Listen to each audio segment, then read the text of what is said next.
Halo, assalamualaikum warahmatullahi wabarakatuh. Alhamdulillah, Allahumma sholli ala Sayyidina Muhammad. Selamat datang di channel 76.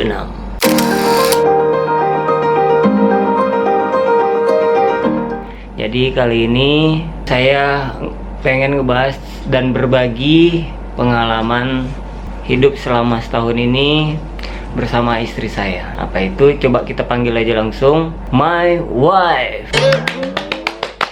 Hey, halo. Halo. Halo.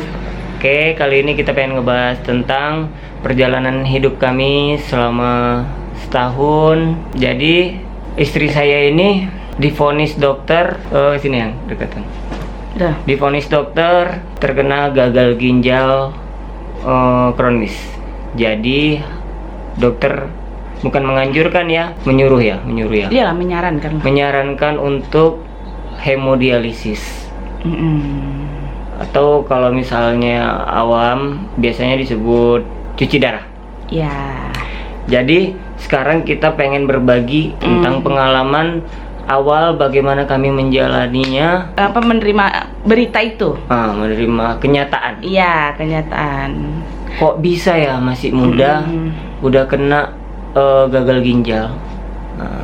Jadi kita langsung dengar aja ceritanya dari my wife. Jadi Coba ya. cerita ini dari tahun lalu ya, tepatnya 2019 di bulan 7. Ingat tuh, di bulan 7 aku udah mulai tiba-tiba drop, pulang liburan drop. Dan bangun-bangun pagi sesak, langsung ke rumah sakit, mimisan ya. Mimisan. Jadi kita terus habis itu langsung ke rumah sakit. Di rumah sakit sama dokter penyakit dalam tuh langsung diperiksa darah dan juga urin. Ternyata di situ udah ketahuan ginjalnya, fungsi ginjal tuh meningkat, dan di urin tuh ada protein sama darah. Darah ya. Ada kandungan ya, bukan darah keluar gitu, tapi kandungannya ada keluar dari situ. Seharusnya tidak boleh, nggak boleh ada, kita nggak sama sekali protein darah tuh nggak boleh keluar dari urin gitu. Kemudian kita di situ kita masih nggak percaya ya. Nggak percaya kok bisa kena. Di situ belum dibilang gagal ginjal. Ya. Masih dibilang fungsi ginjalnya meningkat, udah stage 5. Ya. Udah stage 5 tuh. Nah, ngerti dong kita stage 5 itu apaan. Terus kita langsung shock dong, kaget. Iya, shock, kaget dan belum terima. Belum terima, dan aku juga bilang jangan kasih tahu lah dulu sama yang lain, maksudnya keluarga.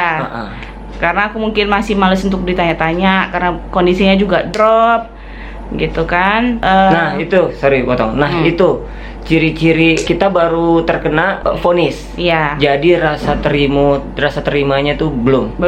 Jadi ya normal sih sebenarnya, normal. Jadi buat kawan-kawan yang istrinya atau suami atau keluarganya yang baru terkena, normal sih sebenarnya. Kalau misalnya kita kaget ya itu manusiawi. Tapi lama-lama lambat laun ngasih tahu ke istri saya ini bahwasannya ayo, penyakit ginjal itu kita jadikan kawan saja, jangan dijadikan musuh. Betul. Ya kan ya. Ya. Terus habis itu besoknya kita ke dokter lagi ya. Penyakit dalam tapi khusus ginjal. Ya, betul. Nah, kita diperiksa di USG dan dokternya cuma bilang ini tidak bisa disembuhkan lagi, tapi kita jaga dulu ya.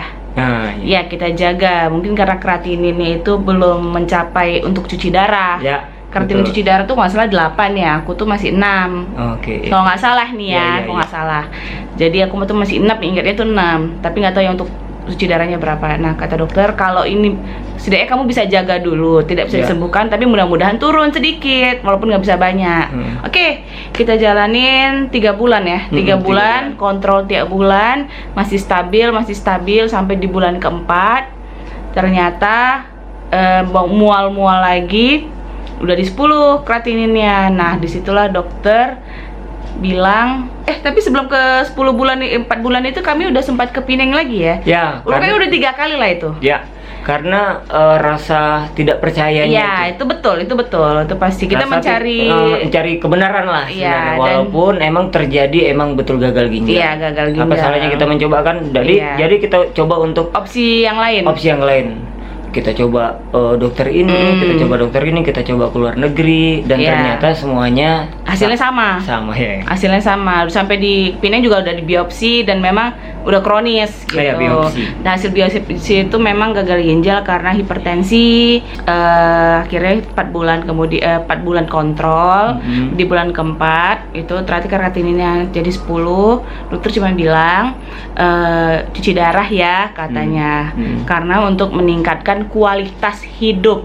Nah, karena pada saat itu aku muntah-muntah, muka udah bengkak, kaki udah bengkak, pokoknya udah serba bengkak.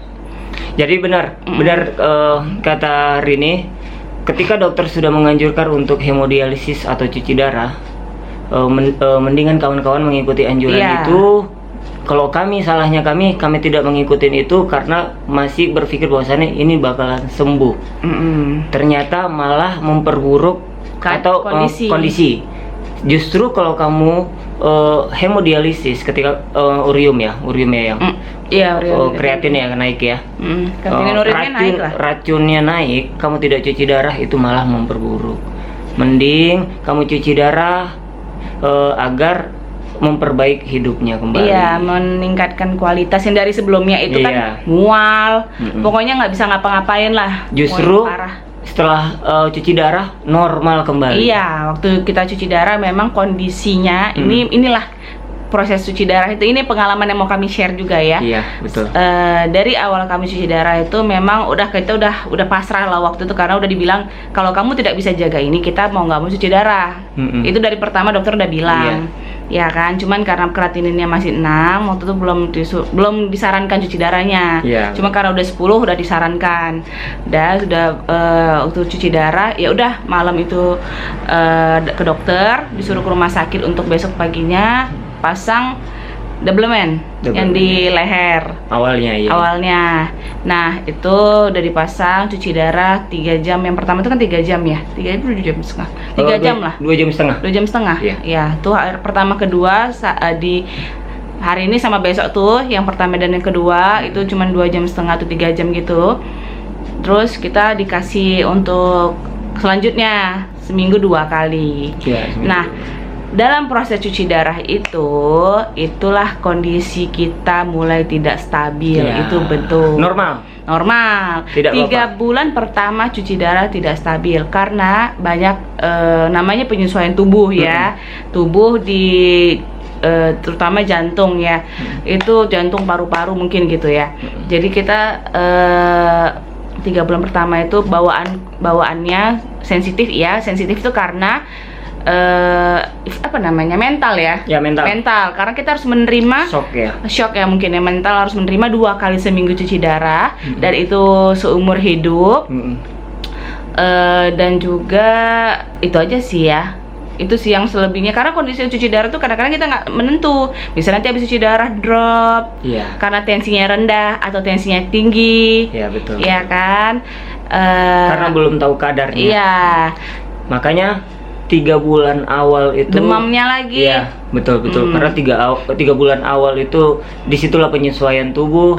Nah, jadi buat kawan-kawan yang mendampingi keluarganya atau suaminya atau istrinya atau orang tuanya, kalianlah yang harus menjaga mereka dan harus menjadi motivator, support mereka. Dan jangan kalian yang terpuruk. Sebenarnya kalau pengalaman saya sisi awalnya seperti itu. Ternyata salah. Kita harus support mereka bahwasannya ayo penyakit ini kamu jadikan teman. Jadi ketika kamu hemodialisis seminggu 2 kali itu anggap aja itu les. Ya kan ya? Bimbingan. Ya, anggap aja itu, jadi tidak jadikan beban. Iya, betul. Pokoknya sih jangan panik gitu. Jangan panik. Karena pengalaman aku yang pertama itu ada sedikit salah ya dalam pola makan ya. Karena dimana aku masih ngikutin pola makan sebelum cuci darah, yang mana seharusnya waktu sebelum cuci darah kan aku disuruh untuk menjaga protein.